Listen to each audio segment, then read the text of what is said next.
Bonjour et bienvenue sur cette vidéo qui va traiter de sclérose en plaques, de reconditionnement de l'effort et de renforcement musculaire. Quel que soit le stade de la maladie, les exercices doivent être progressifs, adaptés aux besoins et aux capacités du patient. Dans le cas des atteintes frustes, le renforcement musculaire peut se faire contre résistance et le travail aérobie à une intensité modérée à élevée. Pour les atteintes intermédiaires, le renforcement musculaire va plutôt être réalisé avec le poids du corps et l'aérobie en intensité faible à modérée. Enfin, pour les atteintes profondes, où le DSS est supérieur à 7, ce type d'exercice devient de plus en plus compliqué. Mais certains auteurs recommandent tout de même de réaliser des exercices avec des aides techniques adaptées, comme des systèmes d'allègement corporel, de robotique ou de stimulation électrique fonctionnelle.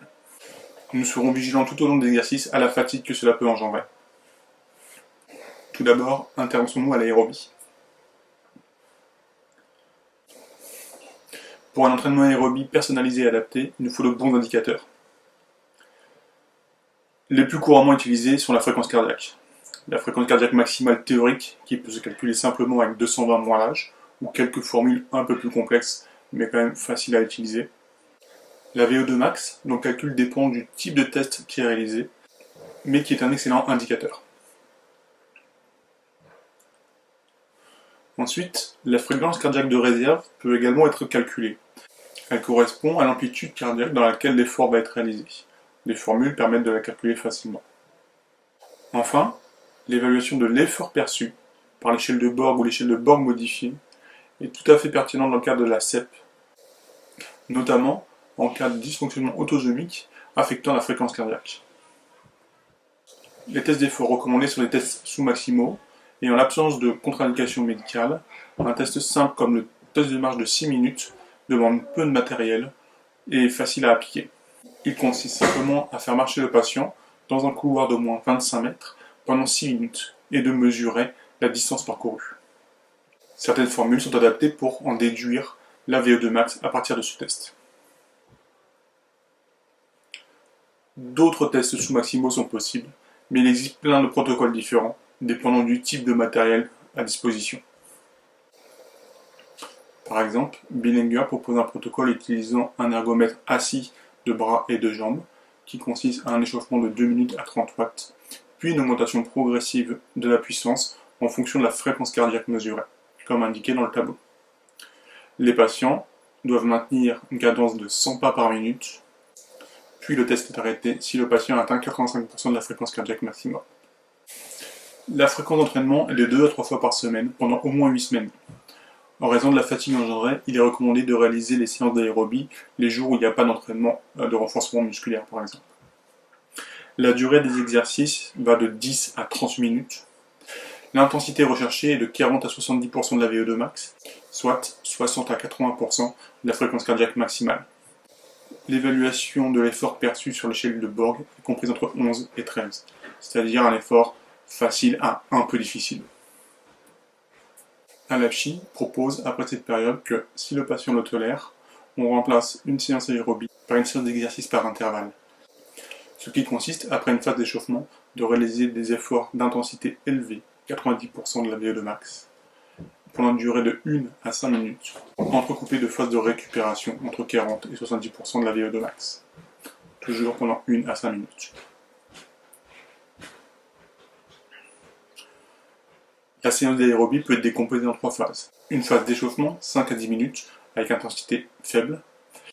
Une phase d'entraînement, où on applique le protocole défini.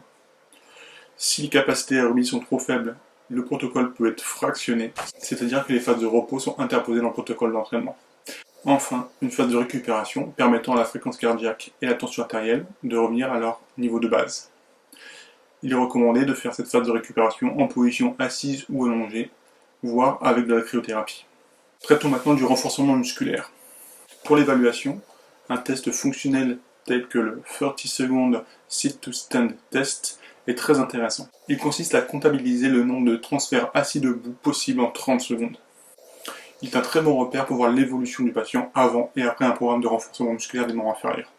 Pour les patients qui utilisent une aide technique, ils ont aussi la possibilité d'utiliser cette aide technique. Il suffit de le notifier au moment du test. D'autres tests, tels que le calcul de la résistance maximale, est intéressant pour les patients ayant une force musculaire supérieure à 3 sur 5.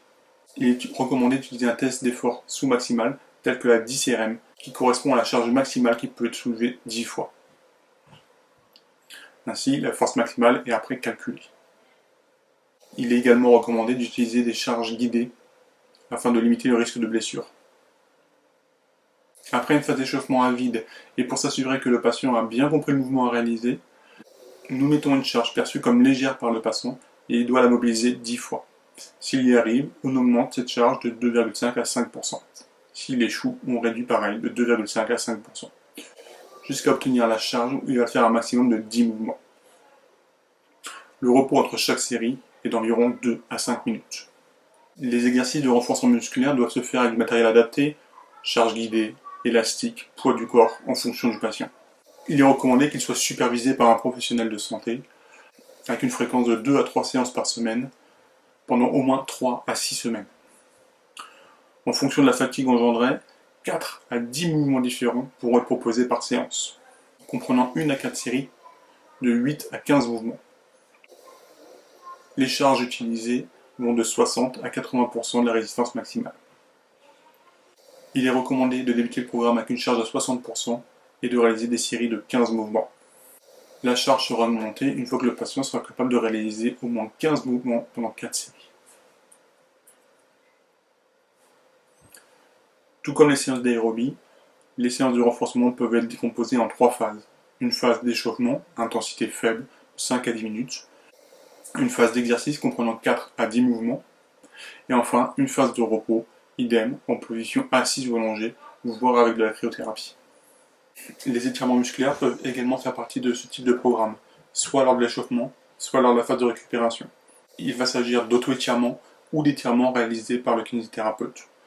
Il est recommandé de les réaliser sur les muscles spastiques ou sur les muscles engendrant une limitation articulaire par exemple. En revanche, les étirements balistiques ne sont pas recommandés. Merci d'avoir suivi cette vidéo jusqu'au bout, je vous laisse quelques références pour ceux qui veulent creuser un peu plus ce sujet.